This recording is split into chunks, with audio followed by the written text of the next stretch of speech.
আন্তরিক প্রীতি শুভেচ্ছা এবং অভিনন্দন। শুরু হচ্ছে ছোট্ট একটি শ্রুতি নাটিকা, গাছ আমাদের বন্ধু। নমস্কার। শিল্পায়নের পক্ষ থেকে উপস্থিত সবাইকে জানাই আমাদের প্রীতি, শুভেচ্ছা এবং অভিনন্দন। শুরু হতে চলেছে আমাদের শ্রুতি নাটক গাছ আমাদের বন্ধু। রচনা গীতিকা সাহা, আবহ প্রক্ষেপণ পূজা চৌধুরী, সার্বিক সহযোগিতায় ঝুমা সাহা, অভিনয়ে পুষ্পিতা সাহা, কবিতা পোদ্দার, বিদিশা দেবনাথ, রহনা চৌধুরী, মৌলি চৌধুরী, সৌমিতা সাহা এবং শিক্ষক রাজা মহাপাত্র। প্রয়োগ ও পরিকল্পনায় শিল্পায়ন নবদ্বীপ। শুরু হচ্ছে নাটক গাছ আমাদের বন্ধু।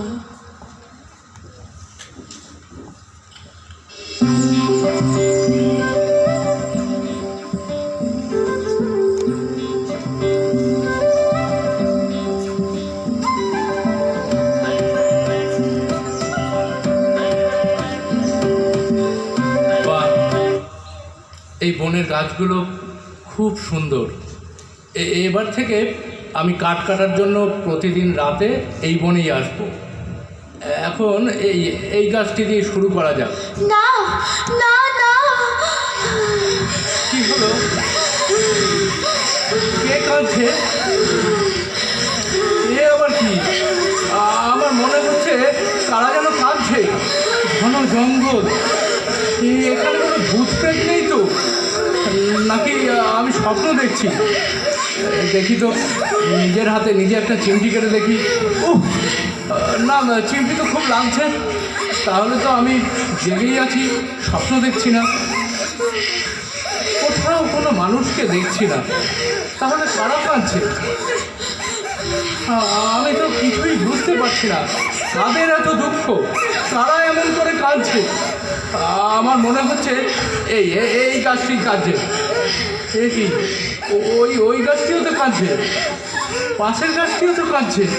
এ কি? সব গাছই কাঁদছে। এসব আমার সঙ্গে কি হচ্ছে? আমি একেবারে পাগল হয়ে যাবো দেখছি। এই, তোমরা কাঁদছো কেন? কি তোমাদের দুঃখ? আপত্তি না থাকলে তোমরা তোমাদের দুঃখের কথা আমাকে বলতে পারো। যদি আমার পক্ষে তোমাদের দুঃখ দূর করা সম্ভব হয় তাহলে নিশ্চয়ই তা করব। তোমাদের কান্নার কারণ আমাকে বলে দেখতে পারো। আমি বলছি বৎস। কে তুমি মা? আমি বনদেবী। বলো মা, বলো। এই অরণ্যের গাছগুলো এমন আকুলভাবে কাঁদছে কেন? ওরা তোমার কথা শুনে কাঁদছে বৎস। আমার কথা শুনে? হ্যাঁ বৎস, তোমার কথা শুনেই এই বনের গাছেরা কাঁদছে। কেন? আমি ওদের কি বলেছি? এক্ষুনি আমরা সবাই তোমাকে বলতে শুনলাম তুমি এখানকার সব গাছ কেটে ফেলবে। হ্যাঁ, তা তো বলেছি, কারণ এটাই আমার জীবিকা। গাছের কাঠ বিক্রির টাকাতেই আমি আমার প্রিয়জনদের প্রাণ বাঁচাই। বাহ কাঠুরিয়া, বাহ! তুমি তোমার প্রিয়জনেদের প্রাণ বাঁচানোর কথা ভাবছো, গাছেদের প্রাণ বাঁচানোর কথা একবারও ভাবছো না? গাছেদের প্রাণের কি কোনো দাম নেই? নাকি তুমি বিশ্বাস করতেই চাও না যে গাছেদেরও প্রাণ আছে?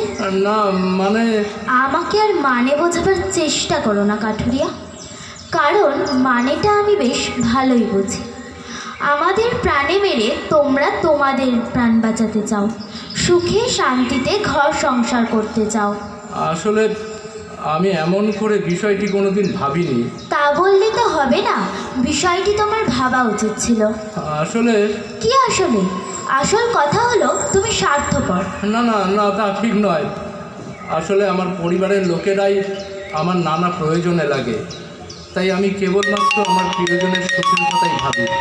তাদের দুঃখ দূর করবার জন্য